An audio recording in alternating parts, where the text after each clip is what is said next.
You can join Michael Gove, Katie Balls and Kate Andrews for a live edition of Coffee House Shots with special guests Robert Jenrick and Jonathan Ashworth. Tickets are selling fast, so get yours before they're gone at spectator.co.uk/coffeehouse live. What legal pathways would people arriving undocumented use? Well, first of all, people who are already in a safe country, like France, should claim asylum there rather than attempting to illegally cross the channel. And in fact, the UN Refugee Convention from 1951 recognises that in Article 31. But what legal pathways through the UK would these people use? Well, people who want to come here legally. So we've created legal pathways. Let me give you a few examples. There's the Ukrainian scheme that's seen 300,000 people come here. Yes, but you have to be Ukrainian. We've also had a scheme for Syrians when there was a civil war there.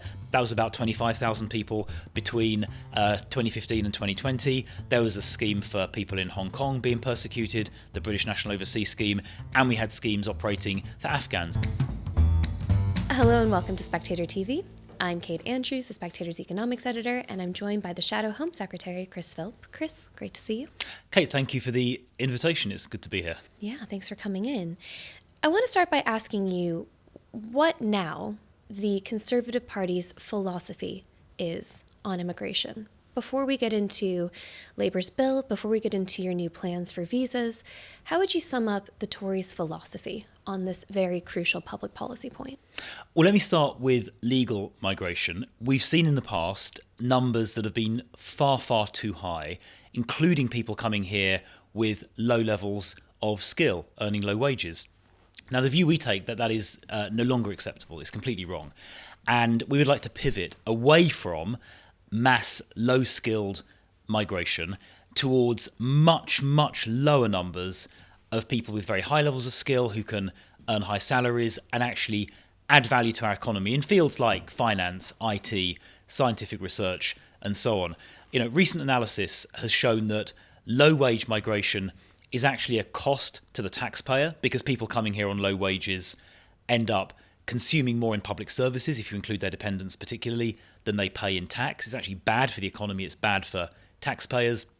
And of course, at the same time, we've got 9 million people here in the UK who are of working age, but not working. Now, some of those people, of course, have caring responsibilities or they might be studying, but millions of people could be working, and we'd rather get them into work instead of importing low-skill migrant labour. So that low-skill migrant labour has to stop. That means businesses need to take a different approach. They need to invest more, for example, in technology and in mechanisation. In South Korea, there is 9 times the density of robotic automation in factories compared to the UK. They're much more automated. They need fewer people. Other sectors, including even agriculture, can automate more as well. So we need to see businesses doing that instead of importing large numbers of cheap labourers. On the illegal side, we need to just have zero tolerance for that. We need tough measures to stop things like the boats. That's why the Rwanda scheme was so important. And then domestically, people here who are here already illegally or who have overstayed their visa just need to be removed. And we're going to be looking at changes that may be necessary to the legal framework, including human rights, to make sure that we can remove people who are here illegally or who have committed a criminal offence. So broadly, that's our philosophy. Zero tolerance to illegal immigration and ending the era of mass low-skilled migration. Let's look at Labour's border security, asylum and immigration bill.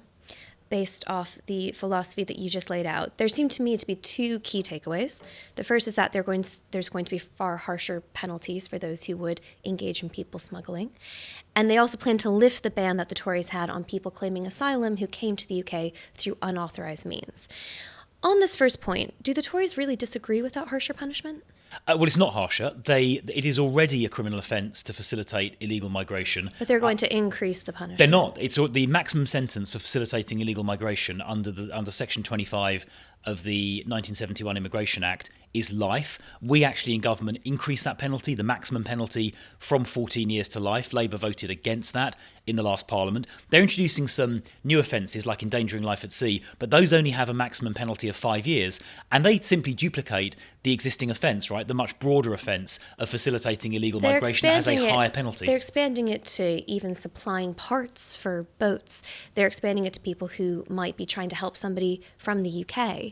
UK. Does the Tory party really take issue with that? Look, we don't take issue with going after people smugglers, obviously, but I would say that the existing criminal offence of facilitating illegal migration, which is a broad term, covers all of those things you just described, has a maximum penalty of life. That's on the statute books already. But look, of course we support any measures to give the law enforcement community more powers. Now, but I think it's frankly duplicates what's already on the statute book.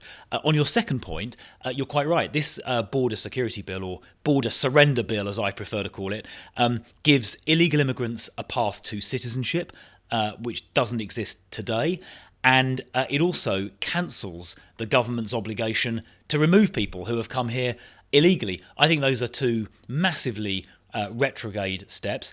It also completely repeals the Safety of Rwanda Act, which is the bill we had to finally pass last year to get around all these court cases that would have enabled people to be sent to Rwanda if they came here illegally. Now, that Rwanda scheme was never started because Labour cancelled it just after the election. The first flight had been due to take off on July the 24th, and I believe very strongly that if that Rwanda scheme had gone ahead as planned, the deterrent effect would have stopped the crossings. And I say that because we saw it work in Australia 10 or so years ago with Australia's Operation Sovereign Borders.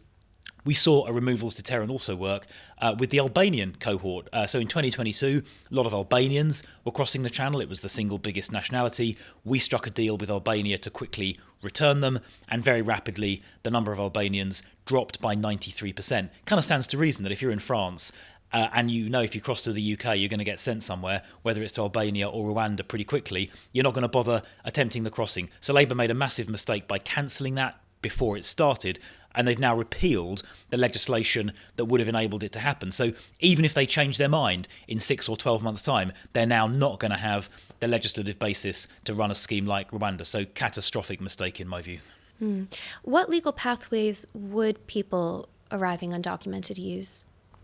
Well, first of all, people who are already in a safe country, like France, should claim asylum there rather than attempting to illegally cross the channel. And in fact, the UN Refugee Convention from 1951 recognises that in Article 31. But what legal pathways through the UK would these people use? Well, people who want to come here legally. So we've created legal pathways. Let me give you a few examples. There's the Ukrainian scheme that's seen 300,000 people come here. Yes, but you have to be Ukrainian. We've also had a scheme for Syrians when there was a civil war there. That was about 25,000 people between 2015 and 2020. There was a scheme for people in Hong Kong being persecuted, the British National Overseas Scheme, and we had schemes operating for Afghans, the Arab and Iraq scheme. In addition to that, you've got things like refugee family reunion. So there are plenty of safe and legal routes, like I've just outlined. We're more than doing our bit as a country in terms of taking in genuine refugees. I've just mentioned 5 examples of routes there. What we can't allow is people illegally crossing the channel from France. France is a safe country.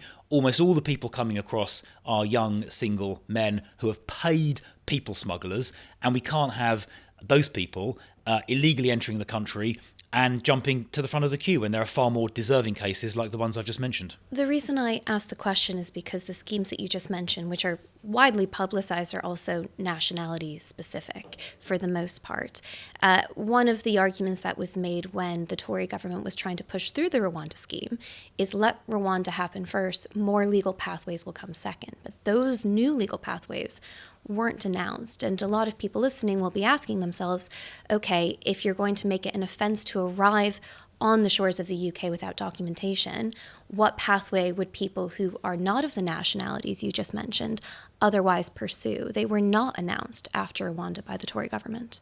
Well, of course, the refugee family reunion path is not nationality specific. That applies to any nationality. But the intention was, once the illegal arrivals have been dealt with, then there would be capacity to set up a limited legal route, but that would be decided by the government and by Parliament. It wouldn't be for people smugglers. But of course, because the Rwanda scheme never started, the illegal crossings are continuing under this Labour government. And in fact, they've got worse. Since the election, the illegal crossings of the English Channel have gone up by 28% compared to the same period last year. 25,000 people have arrived illegally since the general election. So there is simply no capacity to do anything more than that. Now, if a future government, I hope a future Conservative government, uses a removal deterrent like the Rwanda scheme to stop the illegal crossings completely, then there might be capacity to look at a limited, safe and legal scheme.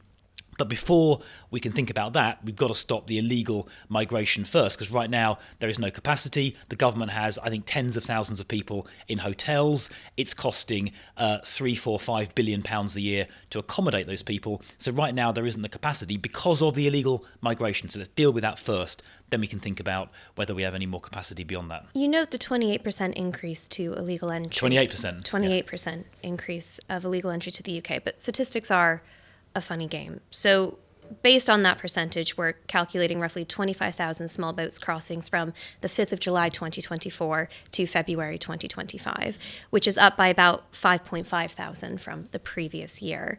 But since January 1st, you've had 1,554 illegal entries versus 1,506 in 2024 under the Tories. That's a negligible difference. And fundamentally, the issue continues to be the same under both governments. We can play the percentages game, but the numbers really aren't that far apart.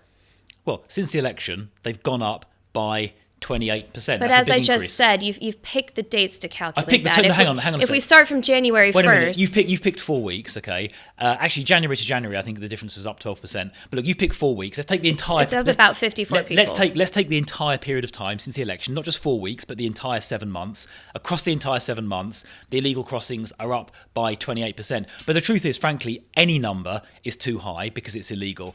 And I think the only way you're going to stop this completely, which is important for border security, it's important for the safety of life. Like 78 people have died in the last year or so.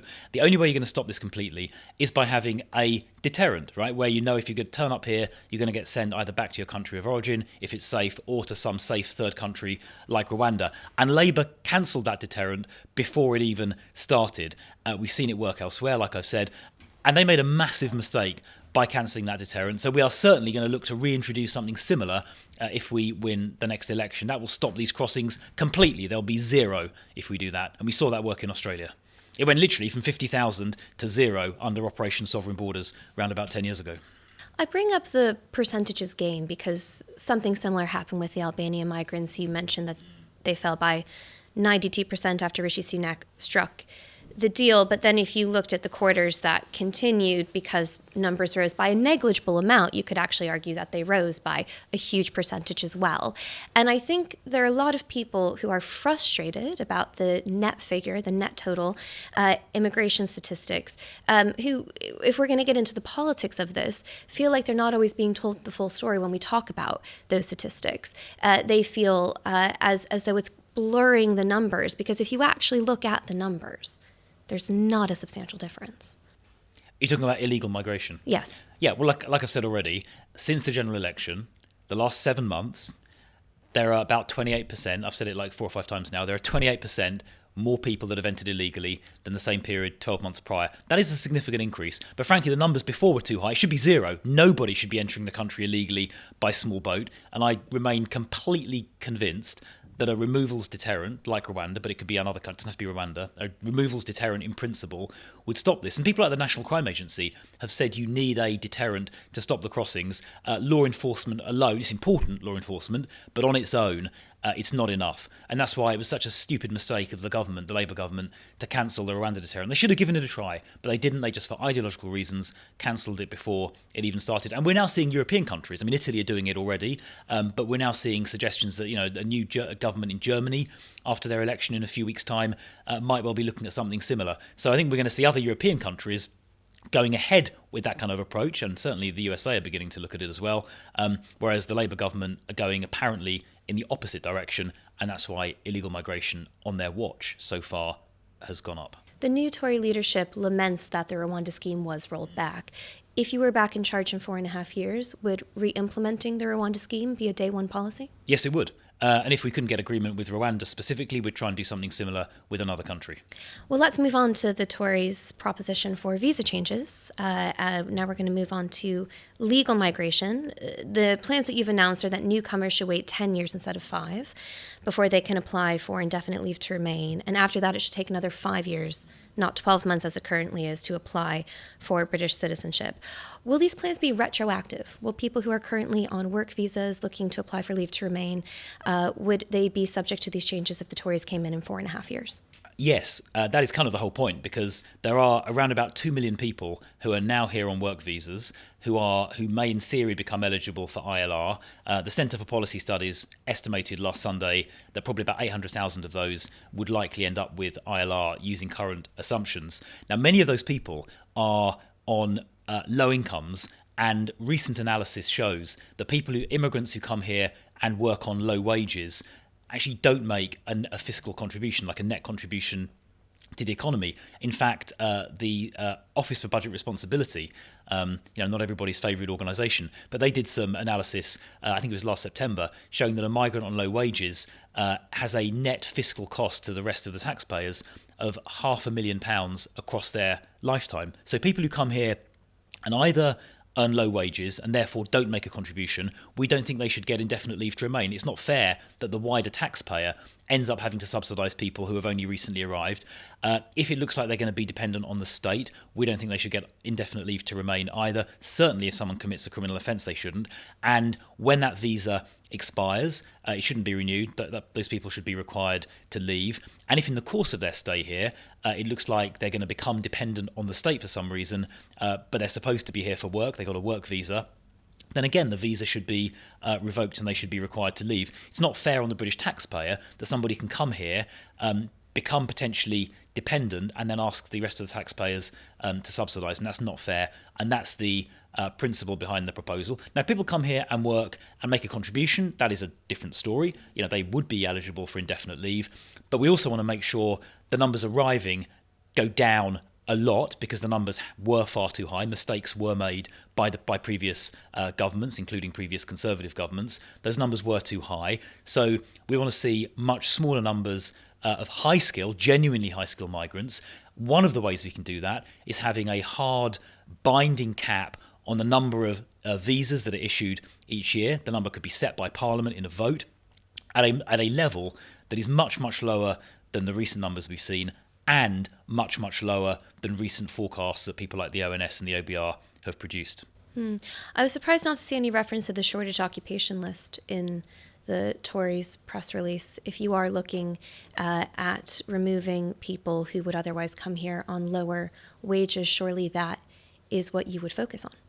Well, look, for those lower skilled, lower wage jobs, some of which do appear on the shortage occupation list, as you say, we think the solution to that should not be reaching for large scale, low wage migration, which is what's happened for the last 20 or 30 years. We think that is a mistake. It's fiscally negative. It costs other taxpayers money, as I've said already. It's crazy that we're doing that when we have 9.3 or 9.4 million existing UK residents of working age, but who aren't working. Now, for many of those, there are good reasons why they're not working, but for many of them, there are not good reasons, and the priority should be getting those people into work, not importing vast numbers of people from other countries on very low wages. I just noticed that it wasn't actually mentioned in the announcement, but let's come back to that because I want to get into a few of these details first. Your changes suggest that these updates would not apply to those on the Ukraine scheme, nor would they apply to the British national overseas from Hong Kong visas. I assume the reason that the Afghan citizens resettlement scheme was left off is because there are no changes to that either. Yeah, there wouldn't be any proposal to change the Afghan scheme, no. So there are no changes to that because that's essentially a humanitarian scheme. Right. And the Tory party explains its decision to make these visa changes as follows, that the right to remain in the UK has been seen as automatic entitlement. It has become a conveyor belt to citizenship, when UK citizenship should be a privilege that is earned through commitment and contribution. I think that language will be very surprising to a lot of legal migrants who have gone through painstaking lengths to stay in the UK. Well, at the moment, once someone has come in on a work visa and been here for 5 years, as you've said already, then getting indefinite leave to remain is essentially, it's near automatic. Now, we don't think that's right. We think people should only, because indefinite leave to remain, as the name implies, means you can stay here pretty basically forever, unless you commit a serious criminal offence or have committed fraud in obtaining ILR. It basically means you can stay here forever. It also entails entitlement to the full range of benefits, full access to social housing, full rights to things like pensions. Now, we think that should not be something that is essentially automatic once someone has been here for 5 years, and it's reasonable to say there should be a test. We should actually say, okay, somebody came in on a work visa, okay, fine. have they actually worked during those 5 years as they said they would? Have they worked at a level of salary that means they're actually making a net contribution to the economy? Have they refrained from committing any criminal acts? Those are all reasonable questions to ask. And instead of everybody just automatically getting ILR, which in the next 4 or 5 years is going to amount to hundreds of thousands, possibly over 1 million people. Instead of that being automatic, there should be a test. Is the person contributing? Have they, behaved as a good citizen by not committing crime? That is a reasonable question to ask before they get given a ticket, which lets them stay here forever and access the full range of benefits of, that are very close to being the benefits of citizenship. So, and, hands up. I am an immigrant from America who's gone through the visa process. Let me tell you why some of this language is just surprising to me. So you focus on the 5 years that one can come over on a top-tier work visa and then be eligible for leave to remain. But for many migrants, that is not the process in which they're going to take. If you are a student, then on a graduate visa, then on a work visa, you're already looking at a 10-year process. If we looked at those who were granted leave in 2023, about a third of them are in the specific scheme that you just discussed. But for many people, this is a longer process. It includes immigration fees. It includes an NHS surcharge. It includes taking a leave to remain test, which a Life in the UK test, I believe it's called, which the University of Essex found that the vast majority of Brits wouldn't pass. We don't need to get into those questions now.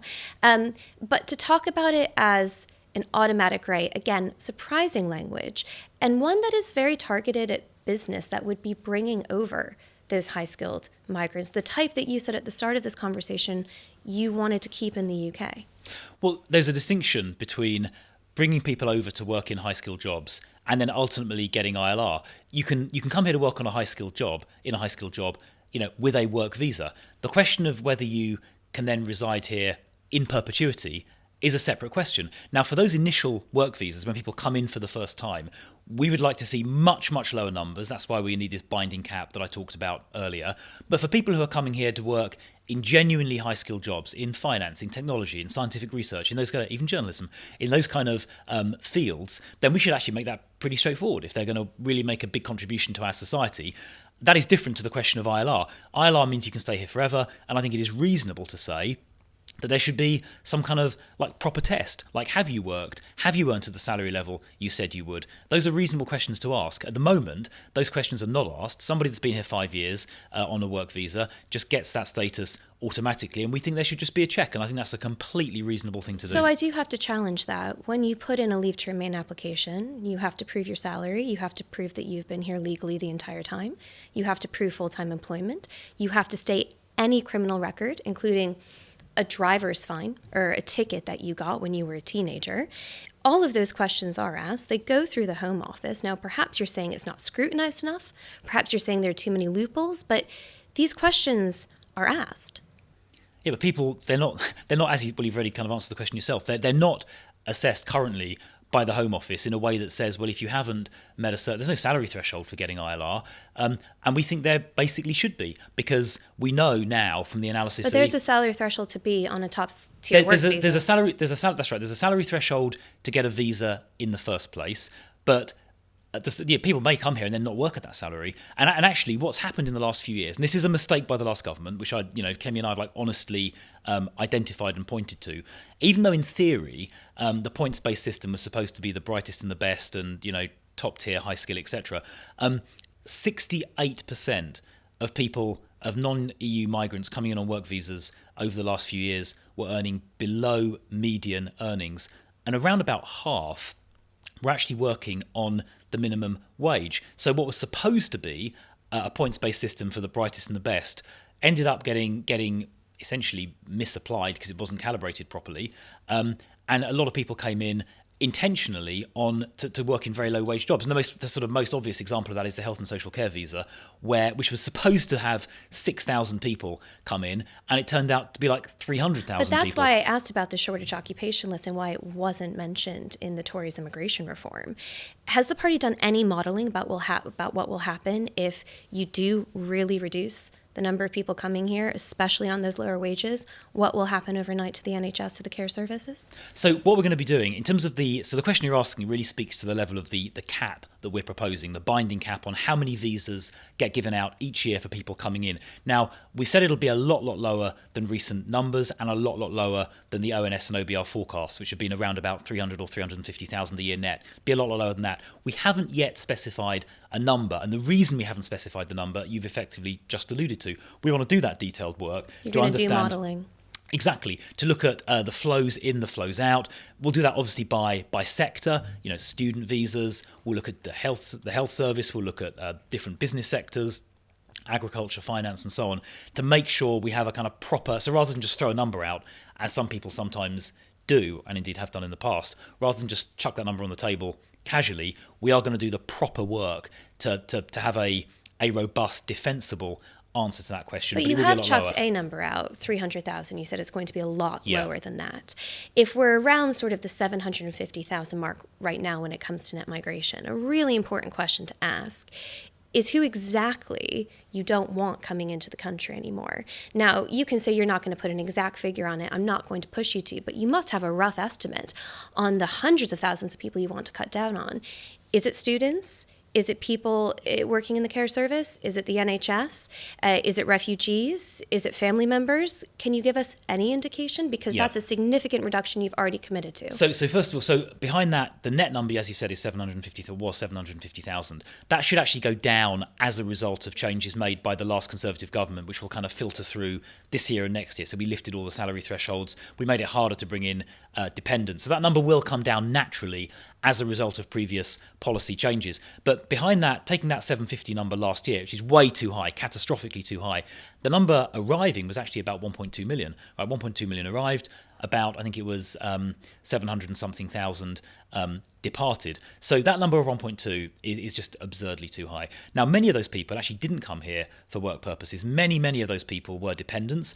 Taking the health and social care route as an example, which is huge, it was like 300,000 people over time. I think an average person coming in to work in a basically minimum wage job was bringing, depends on the nationality, but some nationalities were 2, 3, 4, even 5 dependents per person. But the Tories have done this, right? The Tories did the crackdown on dependents. As you say, that is going to reduce the figure probably to something closer to 400,000, maybe 500,000. Right, so that's doing some of the heavy lifting. So you're asking me how we're going to get from 750 down, and that is part of the answer. That is part of the answer. No, I'm asking how you're going to get from about 500,000 down to 200,000, 100,000. Can you give me a rough estimation of the types of migrants that you're going to be cracking down on? Yeah, well, to get from 750, which is the starting point, right down, right, the dependence is certainly one area, which we've started doing already, and because the last government announced it, and we can probably go further. So we don't think people should be bringing in dependents if they're working on like very low wage jobs. In fact, we were proposing to increase the threshold even further. So you had to earn, I think it was £38,400 before you could bring into a dependent. That change was due to take effect on the 8th of April this year. The Labour government have suspended that change. It's not clear if they're going to implement it or not. I think it should be implemented. That would deliver a significant further reduction in numbers. And to answer the question sort of more broad, so dependence is one area. A second area is low-skilled jobs. So you've mentioned the social care sector as an example. Now, I think it was absurd to ship in hundreds of thousands of people to work in the social care sector on essentially minimum wage jobs, which only require 2 to 3 weeks training. Many of those hundreds of thousands of people were dependents. They weren't even the people that were going to be working actually in the care home. They were like spouses, they were children and whatnot, right? That was wrong. We should not have done that. That should not have happened when we've got 9.3 million people of working age who could train for those jobs. And I would like to see the benefit system getting made a little more demanding so that the people who are, for example, in receipt of benefits, are better incentivised to get into the workforce.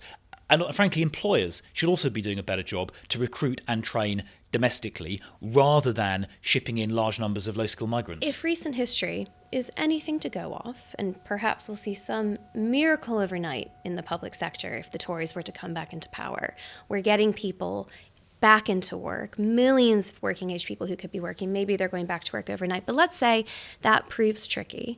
Let's say it isn't actually possible to replace the health sector's staff with domestic workers overnight. Let's say your modeling suggests, as a lot of the numbers do, that the health system is propped up on migrant work. will you be willing, based on evidence, to revise these numbers that you're throwing out?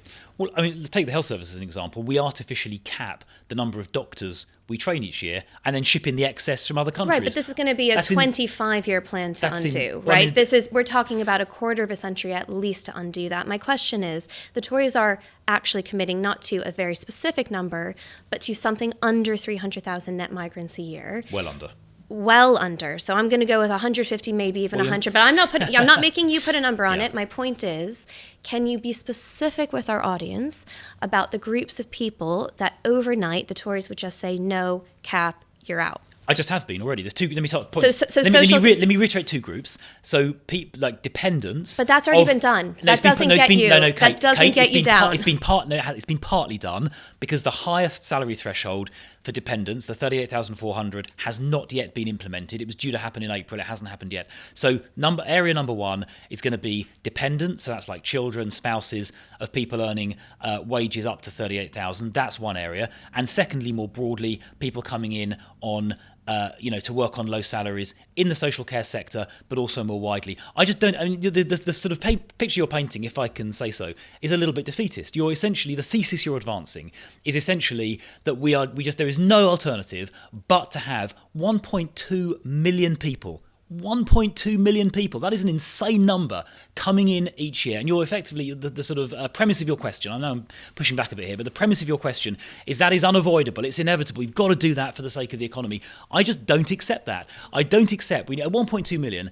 If we keep doing that for 5 years, the numbers are going to be completely bonkers. I just don't accept that is necessary when we've got 9.3 million people here of working age who are not working. And let me finish. And I don't accept it when we as a country for decades have underinvested in technology and mechanisation compared to other countries like the Netherlands, countries like Japan, countries like South Korea, countries like Singapore. We've underinvested in technology and mechanisation, making us dependent on this sort of mass low-skill migration. I don't accept that as an inevitability. There is a different path we could take as a nation. It's a different path that we should take, and that is the path that we're advocating for. I think the only thesis that I'm promoting in this conversation is just that the numbers don't quite add up, and I'm trying to make them add up. If I look at the 2022 breakdown of net migration, where you had almost 1 million people net coming into the country, 321,000 of those people were students. So just looking at the students alone, we are well above what you have said is a figure that's far too high. You're saying it's going to be well below 300,000 net migrants. Well, students accounted for 321,000 people in 2022. When I ask you which groups aren't coming here, to say something that's already been decided by the previous Tory government, to say another figure half of which has not been implemented yet, right? The highest salary threshold has not been implemented. To say it, sure, but we're still talking about a couple 100,000 people. You say that's far too many to be talking about in the first place, but I say, great, well that's a dent. Where are you going next? And I think this is a question people want answered, regardless of whether you're pro or anti-immigration, you're voting Labour, you're voting Reform on this issue of immigration. If students alone don't get you anywhere near your target, who isn't coming here anymore? Yeah, so look, I mean, this is why it needs to be modelled more, because that net student figure obviously includes people that have come here after COVID. I think you quoted a 2022 figure. A lot of people came here after COVID to study. Now, they are due to leave, or in theory they're due to leave, in like about 3 to 4 years after that arrival time. So the net student figure was very high in 2022 for the reason I just said, and you maybe picked that year because it was the highest.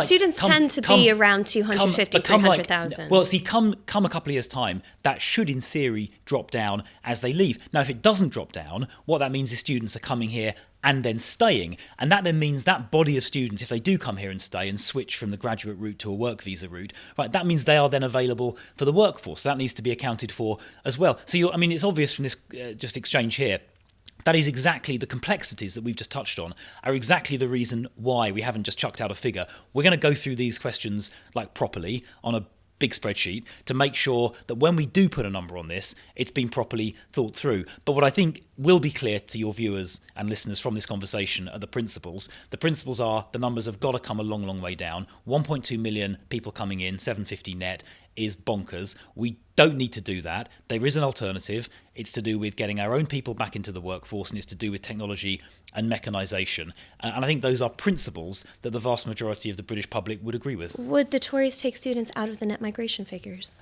No, because if students come here and end up staying, then that is part of net migration. Now, if they come and then leave, by definition, they sort of can't. Sure. So you would take students out of net migration, and then when they transfer to a graduate visa, that would be part of the net migration. I think we'd leave all of them in. I think it's a bit dishonest to sort of exclude a certain population. To the extent students come here and then leave, they automatically, effectively exclude themselves from the net figure, right? Because arrivals and departures will balance each other out. But I think we should leave them in, because to not do so would be, I think, dishonest. Well, okay. Last point on the students, then I'll ask you one final question. I suppose I'm confused by the past two answers you just gave, because as I pointed out, students already take you over your net migration figures. You say, well, it's nuanced, they might leave.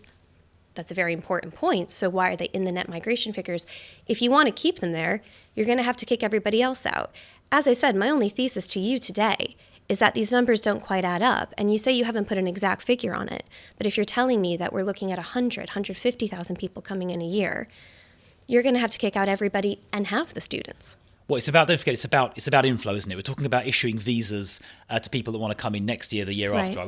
We're looking forward rather than backwards. The ILR policy we talked about before is about people here already. The visa cap is about people that might come in the future. Just to kind of be clear about that. And as I say, we need to look at the modelling of whether those students that have arrived in quite large numbers over the last couple of years, and I think you chose the highest year, 2022, we need to look at whether they are going to leave. If they're not going to leave, then we do need to account for them as part of the total net figure. If they are going to end up in the workforce, that will mean, if lots of people come here to study and then stay here and get a work visa, that does mean that we'll be issuing less work visas to other people. And it may mean that we need to have a cap on it will mean, in fact, we need to have a cap on how many of those students that come here do end up getting a work visa. Because if someone comes here, does a course of maybe questionable quality, and then proposes to get a work visa on a low-paid job, frankly, that's probably not a work visa that we would want to give. So that student number you mentioned, could well come down a lot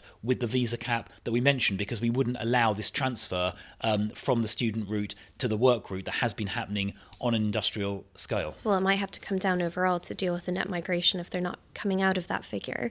But let me ask you one more question, and I suppose this is actually the main question on my mind about the visa policies proposed by the Tories, and that's a question of competitiveness in the world.